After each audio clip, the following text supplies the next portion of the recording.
मोठी मोठी दगडं बघायला मिळतील. पूर्ण डोंगर भाग असल्यामुळं मोठमोठाले दगड बघा केवढा मोठा आहे जंगलात.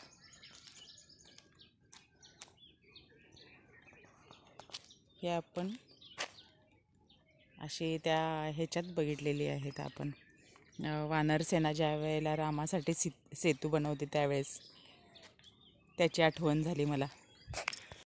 हॅलो, आता आंघोळ वगैरे आवरल्यानंतर मी इथं जेवण करायला घेतलं होतं. मस्त अशी ढबूची भाजी केलेली आहे, ढबू मिरचीची. आणि इथं केलेल्या आहेत चपाती आणि थोडंसं मार्केटला जायचं आहे त्यामुळं आवरलेलं आहे. बाबांना जेवायला द्यायचं आहे आणि खरडा थोडासा करणार आहे. मस्त तिखट असा झणझणीत खरडा करून घेणार.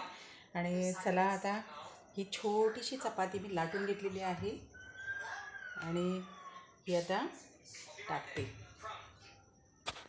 शेंगदाणे भाजायला घेतले. इथं मिरची काढलेली आहे, लसूण काढलेली आहे आणि मग भाजून घेतल्यानंतर मीठ टाकेन आणि मस्त असा खरडा झणझणीत तयार होतो.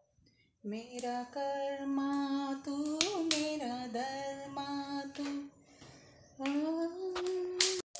मिरच्या चांगल्या तेलात भाजून घ्यायच्या.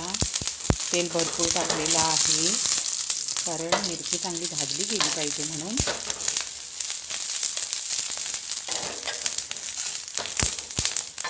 आणि ऊन व्हायच्या अगोदर मला स्वयंपाक सगळा आवरायचा आहे कारण ऊन एकदा झालं की खूप गरम होते गॅसजवळ.